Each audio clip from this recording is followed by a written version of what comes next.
सत की करनी करी हरिचंद तिर गए कुटुंब समेत। शमिता। निश्चय लगनी लगी धरु की बैठे अटल न चिता। यानी सच्चाई को प्रसिद्धता प्राप्त करी और आज नाम उनका विराजमान है। कब कर्मा ने थाल परोसे, कलसी चंदन के चौंक पूरे थे कर्मा ने बेचारी, लेकिन सच्चाई के ऊपर डटी रही। क्योंकि उनके पिताजी उन बाहर गए थे, उनको कह के गए थे कि पहले जो है वे ठाकुर को भोजन करवा के बाद में आपने खाना, खिचड़ी बना रखी थी। अंतःकरण निर्मल था तो उनके आगे वो थाल परोसा उसने, लेकिन वो तो तस्वीर थी, उन्होंने क्या खाना था। पर्दा भी किया कि शर्माते हो लो, पर्दा कर लगा देती हूँ, तब भी नहीं, उसने तस्वीर ने क्या खाना था। तो बताते हैं सतगुरु बता करते थे कि 3 दिन भूखी बैठी रही और वाणी भी उनकी आती है, थाली भरकर ल्याई खींचड़ो ऊपर घी की बाट की, जिमो मारा सांवरिया जिमावे कर्मा बेटी जाट की। बाबो तो मारो बाहर गए हो बेरानी कदावलो, कदावे गो उनका भरोसा बैठे रहे तो ते भूखा ही मर जाओगे। थे जिमोगा तो जिमोगी नहीं, मानो को नहीं लाट की कि आप जिमोगे तब जिमोगी। बच्ची थी, वो सच्चाई के ऊपर डटी रही तो 3 दिन की बासी खिचड़ी खानी ही पड़ी आकर के। और साथ में सतगुरु बता करते थे कि वरदान भी दिया कि बेटी आज के बाद इसको बासी को ही खानी पसंद करेंगे, और बासी का टेस्ट ही गजब का होता है, और 3 दिन तक खिचड़ी खराब नहीं होती। तो उसने कौन से चौके पूरे थे बेचारी, लेकिन सच्चाई के ऊपर डटी थी। ठीक है, तो कब कर्मा ने थाल परोसे बता कदसी चौका लिप्या, अरे वहां का सोनी सूरत मोनी मूर्त वहां का आगे बासी खिचड़ा लेता। तुम तो साचे दिल के मिता। देखो बंधुओं, सच्चाई तो यही है, सत्य की नाव डगमगा सकती है लेकिन डूब नहीं सकती, ये अटल सत्य है, इसमें कोई दो राय नहीं। डगमगाहट आ सकती है, डगमगा सकती है किश्ती सत्य की, लेकिन डूब नहीं सकती। ज्ञान ध्यान कब लुधियाने की न्या, कब गंगा जल पीता, वो कब गंगा में बेचारा स्नान करने गया था। एक ही तो दिन की बात थी सारी की सारी, और एक ही दिन में कितना ज्ञान कर लिया उसने, लेकिन एक निश्चय जबरदस्त था, एक परिपक्वता थी, एक सत्यता थी। ज्ञान ध्यान कब लुधियाने की न्या, कब गंगा जल पीता, और फिर भी बांध गोपाला लाया पैर तीसरा बीता, यानी तीसरे ढलते पैर जो है विष्णु की गांठ बांध करके लेकर के आया। दृष्टांत लंबा है, आपको मैंने कई बार सुनाया है आपको, और याद भी होगा कि कैसे ये कहानी बीती थी। एक दिन के अंदर ही विष्णु की पिछौंड मार करके ले आया। कारण सच्चाई के ऊपर था, सत्य के ऊपर था। ठीक है, और कब शिवरी काशी पड़ आई, वह कदसी बिचारी जो है काशी पढ़ने के लिए गई थी। अरे कब शिवरी काशी पढ़ आई और कब पढ़ आई गीता, उसने कौन से गीता के श्लोक याद करे थे, लेकिन सच्चाई पे थी। और उस सच्चाई के कारण ऐसे बिरले ही भक्तों के प्रमाण मिलते हैं जिसने भगत ने भगवान को रुआ दिया हो, भगत को खुद भगवान ढूंढता फिरा हो। और यहाँ पर तो यानी लोग भगवान को ढूंढते फिरते हैं, लेकिन वो ढूंढता फिरा उसको, जंगल की खाक छानता फिरा, ढूंढा उसको। तो कितनी गजब की मिसाल है। और थी भी क्या, वो क्या था उसके पास भाई, कौन सी पूजा के बाद थाल लेकर के खड़ी हुई थी, वो तो बेचारी झूठे बेर तोड़ती फिरे, सफाई करती फिरती थी, लेकिन अपने सतगुरु के वचन के ऊपर एक अडिगता थी, एक सत्यता थी उसके पास, उसी के लिए आना ही पड़ा उन्होंने। ठीक है, और आगे तो प्रमाण दिया कि 7 बराबर अटकत रहे ये वेद के वक्ता, वेदों में ये लिखा है, वेदों में ये लिखा है, इससे कुछ भी प्राप्त नहीं होने वाला है। शब्द जंजाल है, बकते रहिए, बको खूब बको, क्या हो जाएगा इनसे, नहीं। लेकिन वो बड़भागी दिन कब आओगा जब ऐ शब्द के अंदर तुम स्थिति पाओगे, जहां साहिब कबीर ने पाई और भी अनेकों महापुरुषों ने पाई। उनके कहने सुनने ही बंद हो गए, वो मौन हो गए। संत तो अलोप रहे काहू से ना बात कहे, जैसा जो हो उसको वो वैसे ही दिखत है। ज्ञानवान को ज्ञान कहे, मूर्ख से मौन रहे, और जान के अजान रहे, अजर अजरत है। बोलत है बैन जब मन हर लेन तब, और भावना वहीन नर उन्हीं से भगत है। ऐसे महापुरुषों से जो भावना के वहीन होते हैं, भावहीन प्राणी होते हैं, वो ऐसे संतों से दूर भागते हैं। ठीक है। अरे पर्ण में गुलाब दास देखत प्रेम जास, भावना का फल सो तो देवो ही करते हैं। ठीक है, संत जिज्ञासु की भावना दे करके ही फल देते हैं। अटकत रहे ये वेद के वक्ता, कहन सुनन दिन बीत्या, वह निश्चय गुजरी पार उतर गिरो पंडित पड़ा फजीता। यहाँ पर महाराज रजमदास जी ने बहुत उत्तम प्रमाण दिया है। गणका कब वेद पुराण पढ़ी लुधिया विप्रो कब तीर्थ नहायो, कि हे पंडितो, गणका ने कौन से वेद और कुरान पढ़े थे? और लुधिया जो मैं बता रहा था कि तीसरे पैर ही जो विष्णु की गांठ बांध लाया, वो बता कौन से तीर्थ स्नान ग्रहण गा था। गणका कब वेद पुराण पढ़ी लुधिया विप्रो कब तीर्थ नहायो, हाथी के हाथ गई कब माला, रणुकार कियो जब आन बचायो। अरे भिलनी के शुद्ध आचार किए पुनः झूठे बेर विषंबर खायो, जब पंडितों से काज सर तो फिर वाल्मीकि बिना क्यों निशंक बजायो। बजा करके तो दिखाते। पंचम संघ जहां कृष्ण भी हाथ खड़े कर गया कि मैं देवदत्त संघ का ज्ञाता हूं, लेकिन पंचम संघ का मुझे ज्ञान नहीं है। ठीक है, तो इसी प्रकार प्रमाण दिया है महापुरुषों ने। अटकत रहे ये वेद के वक्ता, ये अटके रहेगी। सदगुरु बड़ा अच्छा प्रमाण सुनाया करते थे कि एक पंडित था, वो उपदेश कराता था और वो कहता था कि इस नाम की नाव में जो चढ़ गया वो कभी डूब नहीं सकता। और एक गुजरी दूध बेचने जाया करती बेचारी, उसने वो सुन लिया शब्द, क्योंकि उसने रोजाना अठन्नी चवन्नी बेचारी ने किश्ती में देनी पड़ा करती, भोली थी। और वो कह रहा था कि नाम की नाव में जो चढ़ गया, जिसने नाम को ग्रहण कर लिया, वो भवसागर में नहीं डूब सकता। गुजरी ने विचार किया, कहने लगी भवसागर तो को गणाए बड़ा दरिया होगा, भाई क्यों नहीं महापुरुषों से मैं नाम ले लूँ, ये रोजे की अठन्नी चवन्नी बचेगी जिसमें रोजाना किश्ती में नदी पार करने के लिए देनी पड़ती है। उसने उस पंडित से जाकर के नाम की प्राप्ति कर ली। निश्चय किया, दबा करके सुमरण किया, उस मंजिल को प्राप्त किया उस गुजरी ने। अब वो रोजाना जाए और जो है जल के ऊपर से निकल जाए। वो अठन्नी चवन्नी दृष्टांत है, वो अठन्नी चवन्नी रोज की बची। बचते बचते चोखे इकट्ठे हो गए, तो उसने विचार किया कि यह जितनी भी बचत हुई है गुरुदेव की कृपा से हुई है, मैं क्यों नहीं सदगुरुओं का एक भंडारा लगा दूं। उसने भंडारे का आयोजन किया, प्रसाद तैयार हुआ और फिर अपने गुरु को लेने के लिए चली। उसी पंडित जी को कहने लगी महापुरुषों चल करके भोग लगाइए, भंडारा की शुरुआत कीजिए, भंडारा खोलिए, आपकी कृपा से वे अपने कबूल करो अपने भात को। चल पड़े। अब वो नदी के किनारे जाकर के पंडित जी कहने लगा भाई किश्ती काश्ती कौन लेके आई, वह तो भोली थी। कहने लगी सदगुरु नाम आपके पास नाम मेरे पास, अपन किश्ती की क्या जरूरत है, क्योंकि वो ही तो कहता था कि भवसागर में डूबने नहीं देता ही, अपने को किश्ती की क्या जरूरत है। ये पंडित जी तो मुंह तो बके बके था, खुद की स्थिति तो थी नहीं। कहने लगा भाई भैया बात और खतर है, ये कहने सुनने की बातें किश्ती मंगा। कहने लगा नहीं सदगुरु कहने सुनने की बातें क्यों है, मैं रोजाना आती जाती हूँ, तभी तो आपकी कृपा से ये पैसा बचा है, आइए आप मेरे साथ। कहने लगा ये तो बोली होगी यार, किश्ती मंगा, ये कहने सुनने की बातें हैं सब। कहने लगी नहीं सदगुरु कहने सुनने की बात ही नहीं है, मेरा अनुभव है, मेरा प्रैक्टिकल है, आइए आप आओ बेला मैं चल के दिखाती हूँ।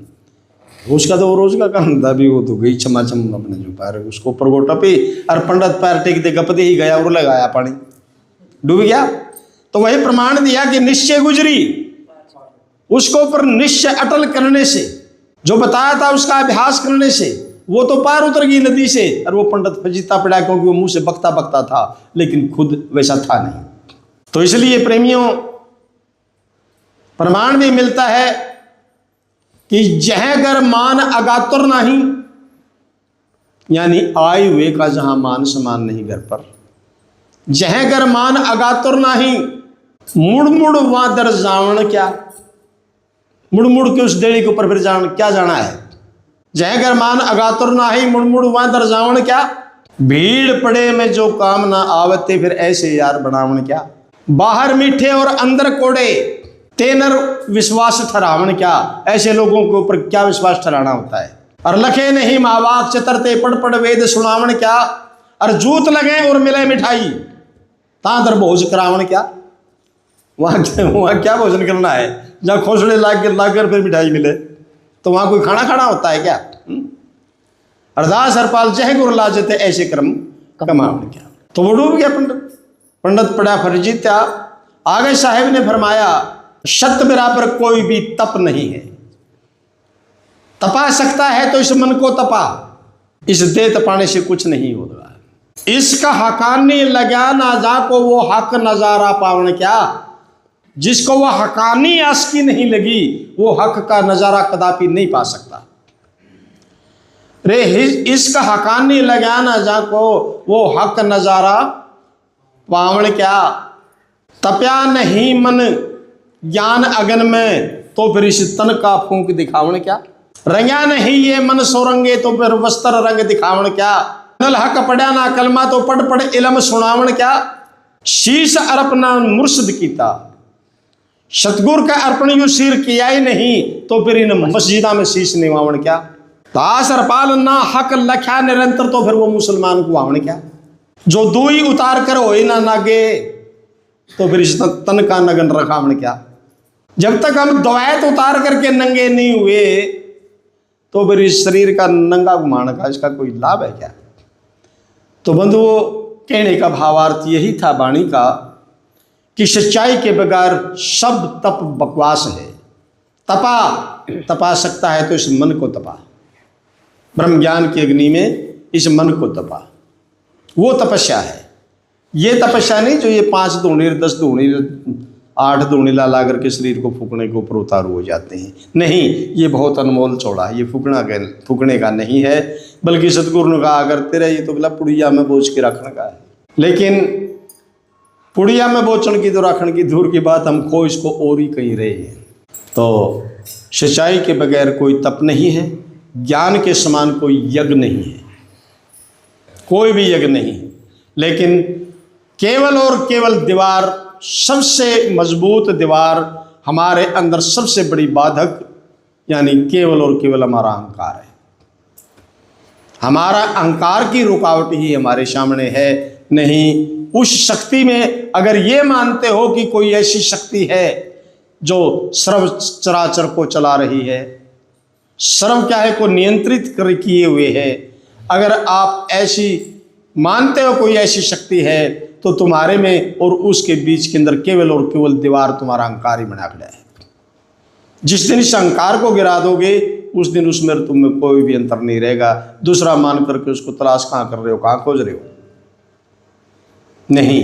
तो इसलिए हर महापुरुष ने यही कहा कि तू अपने आप को पहचान, स्वयं को पहचान, तुम हो कौन।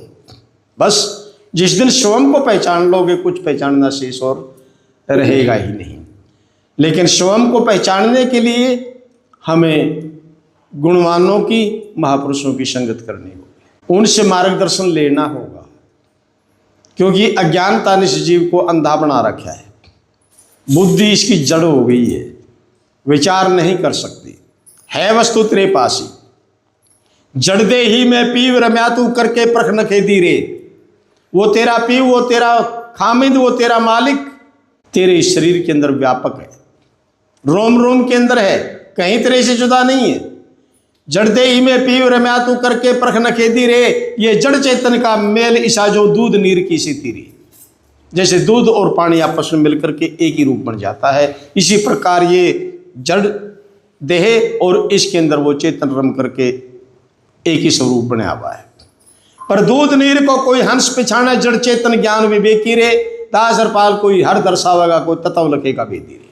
कोई तत्व का जाननहार ही उस परम तत्व तक मार्गदर्शन देकर के इस जीव को पहुंचा सकता है।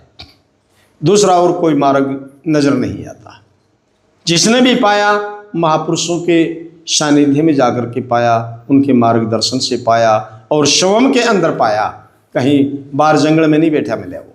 तो स्वयं की यात्रा स्वयं से आप शुरू कीजिए और स्वयं की यात्रा पर चलना भी आप नहीं होगा। महापुरुषों के मार्गदर्शन से ही ये यात्रा पूरी हुई है। उन्होंने हमें सच्चा मार्गदर्शन करके, महापुरुषों ने अज्ञानी जीव के ऊपर दया करते हुए सच्चा मार्ग लेकर के संत चले हैं और जो है अपने शरणागत जिज्ञासु को जो पात्र बन करके आया है उसको वहाँ तक पहुँचाया है। तो यही वाणी का भाव था, क्योंकि मार्ग दर्शाया बाबा नानक ने, नानक नाम भजो भजो गोविंदा, ने तो ये जन्म जावे है विद्या। विद्या। क्योंकि जिंदगी भाग तो रही है, लेकिन हम भाग रहे हैं कहाँ? सिर्फ भौतिकवाद की तरफ भाग रहे हैं, भौतिकवाद की तरफ भाग रहे हैं। सवेरे उठते ही भागते हैं और सारा दिन भागते भागते व्यतीत हो जाता है। लेकिन ये जीवन, ये भागा दौड़ जिस साइड में होनी थी उधर नहीं हो रही है, और यही इसके दुखों का जंजाल बन करके खड़ा हुआ है प्रेमियों। तो आइए हमें महापुरुषों की इन वाणियों के ऊपर गौर करें कि संत हमें क्या कह रहे हैं। उनके ऊपर जब तक विचार नहीं करोगे और विचार करके उस पर अमल नहीं करोगे, तब तक अब मैं भी कितना ही बकता रहूं, क्योंकि मैं आपको पहले बता चुका हूं कि यह बह भैया हदबंदी के अंदर है। जब हद तोड़ करके बेहद के अंदर जो है जा रहोगे तो कहना सुनना वहाँ नहीं रहता।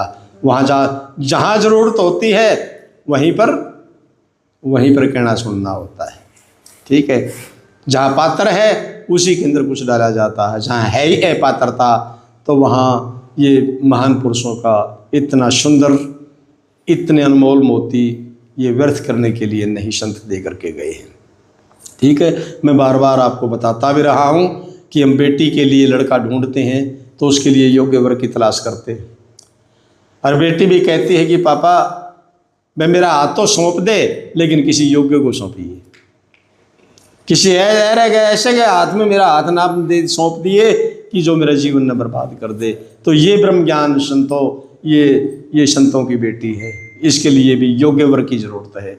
ये योग्यता को ही सौंपा जाता है, अयोग्यता को नहीं दिया जा सकता। ना संतों ने दिया, और ना ही वो दे भी दे तो वो ठहर नहीं सकता। उससे कल्याण नहीं बल्कि अनर्थ हो जाता है, और किसी का अनर्थ करना ये संत का धर्म नहीं कहता। तो बंधुओं, सबसे पहले हम योग्य बने और महापुरुषों के उस मार्ग के ऊपर चलने का हम प्रयास करें। ये कोई बात नहीं, 2 कदम कोई आगे चला जाता है, कोई 2 कदम धीमे चलता है, लेकिन चलने का प्रयास है। आपकी एक एक कदम जो है दूरी घटाती चली जाएगी और मंजिल अवश्य प्राप्त होगी। अगर हृदय सच्चाई है और सच्चाई से आप उसे प्राप्त करना चाहते हो तो अवश्य मंजिल को प्राप्त करोगे।